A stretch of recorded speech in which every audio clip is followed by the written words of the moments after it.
Is Ja Morant better than Luka Doncic?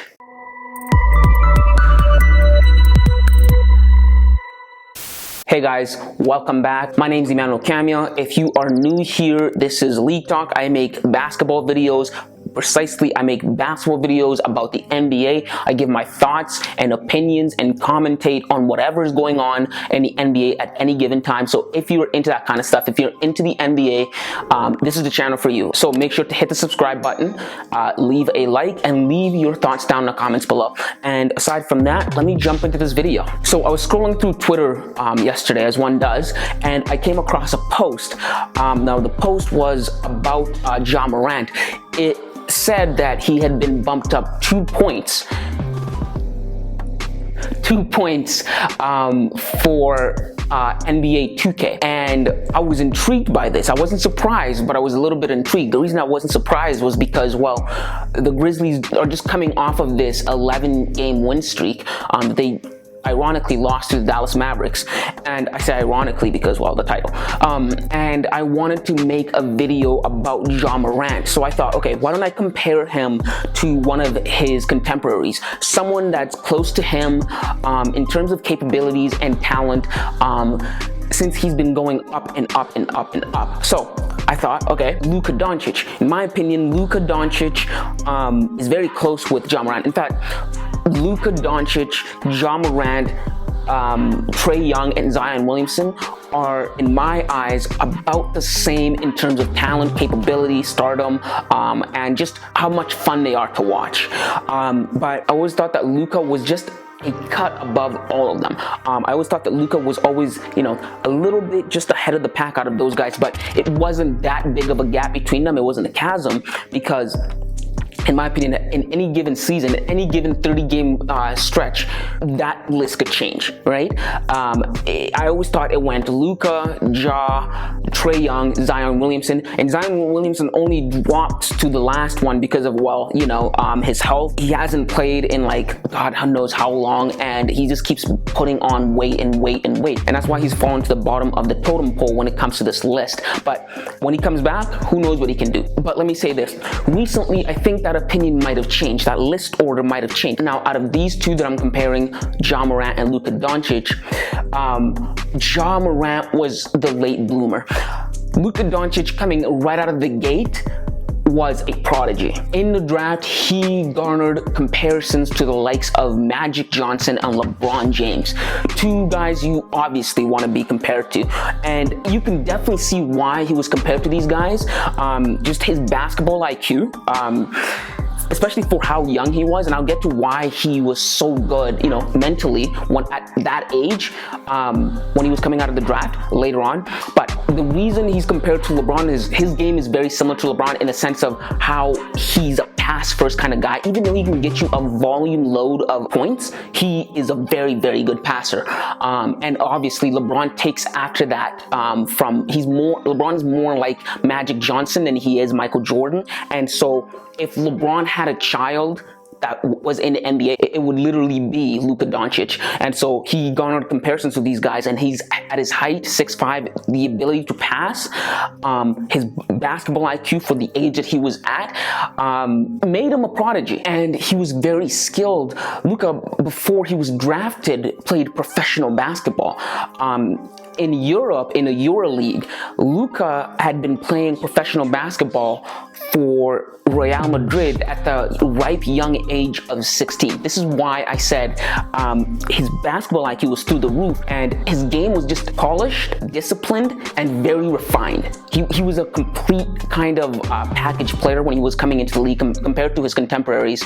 But Ja Morant, on the other hand, wasn't a basketball prodigy. He wasn't a guy that was being scouted out in Europe and playing at the ripe old age of 16. Now, I came across a story. Now, if I remember correctly, apparently Ja Morant was kind of discovered by accident when he was playing basketball in high school. Apparently, the guy that was recruiting him for Murray State actually came across him by accident. The guy was at his school or some gym, and he was watching a game, and he went over to the vending machine to try and go get some snacks, and he heard a basketball bouncing, and he went to see, and it was Ja Morant, flying out of the gym with these crazy hops, and he offered him a scholarship. Pulling off the roster, and it was like, if I don't call your name, then go to the other gym. My name wasn't called, so I went to the back gym. James Kane from Murray State University was there recruiting another player in the main gym when he got hungry. He was directed down a hallway to a concession stand. I ordered some Doritos and a soda. I was able to hear the balls bouncing in the auxiliary gym. Ended up peeking his head in the gym and was watching for a couple minutes. And, I guess that's when he seen me. Just a few minutes of watching Ja, you just knew he was special. I was happy just to get off from a school like that. His mother asked me, Coach, is a scholarship a 4-year scholarship? And I just started laughing. And I was like, yeah, it's a 4-year scholarship, but he's only gonna be there for 2 years. And even then, when he was offered a scholarship to go to Murray State, he still had to work to get known. Murray State isn't the biggest basketball school, and you're not going to get a lot of recognition, but Ja worked to get the recognition he got while he was going into the draft. While Luka was known for his polished game and ability to adapt into the league, Ja was known for his crazy athleticism, his crazy hops, and his tenacity. And I think that's really, in my opinion, the thing that set him apart from everybody else. He played with a ferocious energy to him. High flying.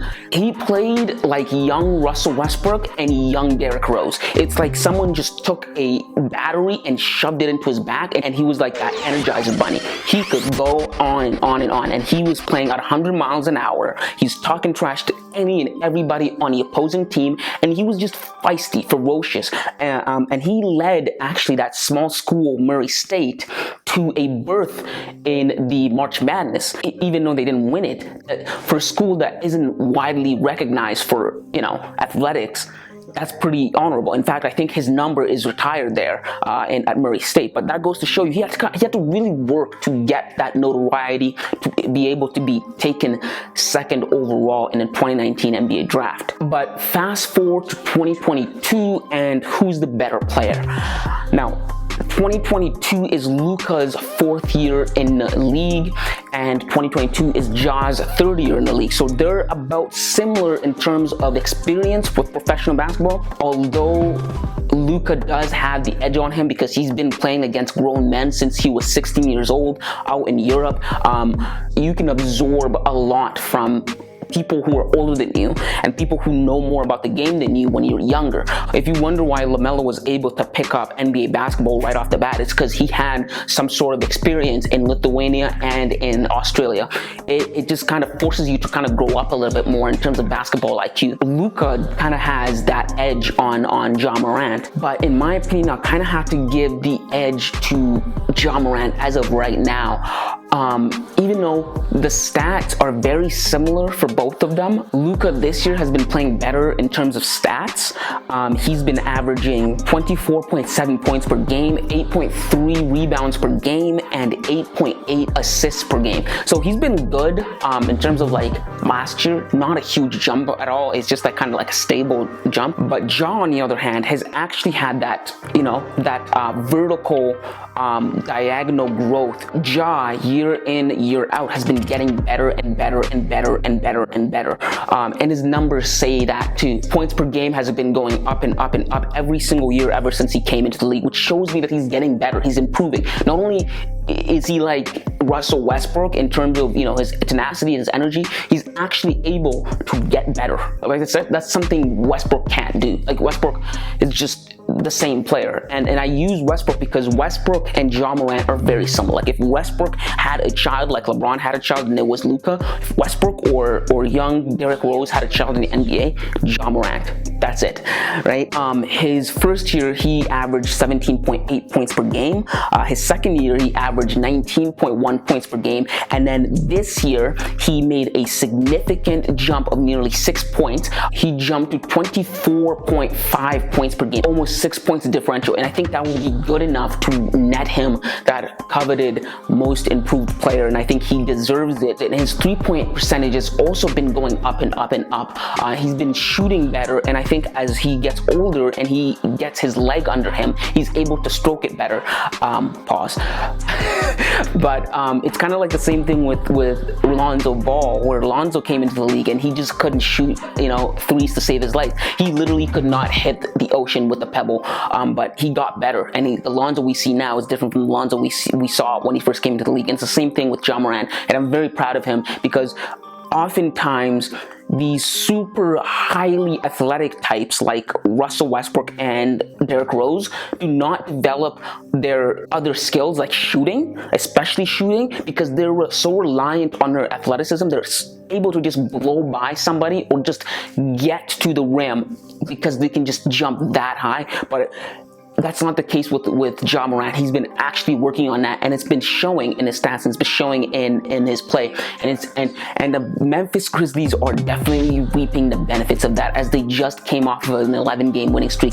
And ironically, like I said at the beginning of the video, they lost to Luka's Dallas Mavericks, and yeah, the Mavericks ended their little win streak there. But yeah, these two are very close in my opinion, but I just have to give that edge to Ja Morant as of right now, just because what he's done for his team.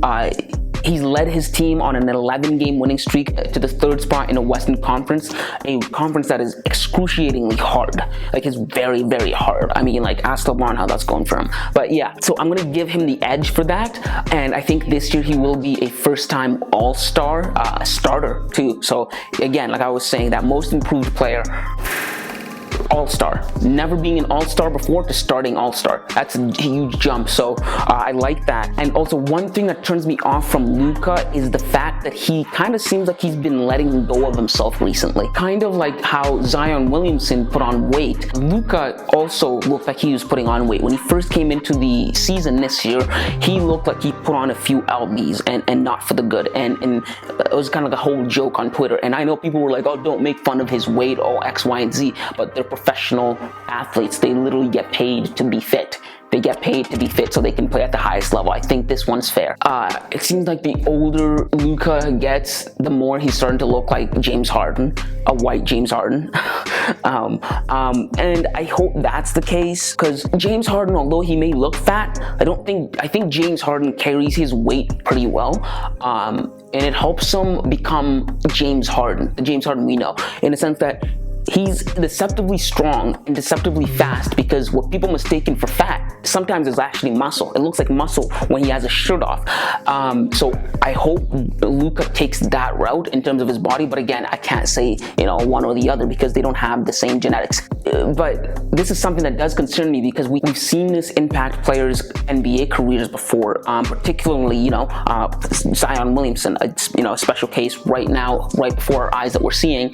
But Charles Barkley in the past had issues with his weight, his eating weight, and this can derail your career. This can make you more injury prone because you're putting a lot of force and a lot of tonnage on your knees when you're playing with that weight. Shaquille O'Neal famously, Kobe Bryant called him out and said that had he, kept his weight in check, he probably would have been the best player ever, because he's already the most dominant player you can see. Go watch like videos, footage of Shaquille O'Neal. Imagine if he actually took his health seriously, right? So I hope that Luka goes the way of James Harden instead of these other guys. I don't want to see him end up like Zion Williamson, and also I don't want to see him get injured or slow down because he's fighting for a breath every time he runs down the court, right? But yeah, those are just my thoughts on these two. But the NBA is in very, very good hands with these, players, these 4 players, Ja, Zion, Trae Young, and Luka. I'm excited to see how their careers pan out. But yeah, those are just my thoughts. I'd have to give the edge to Ja Morant just a tiny bit right now. It's not a huge chasm, but tiny bit. But I want to know what you guys think. Do you guys think that Luka's better? Do you think that I'm crazy or like I'm tripping? Let me know down in the comments below. Leave your thoughts down in the comments below, and leave a like so this video can do well on the algorithm, so we can get it to more basketball enthusiasts like you and I. And click here to see if Kyrie Irving deserves to be an All-Star this year, 2022. And aside from that, see you next time, kids.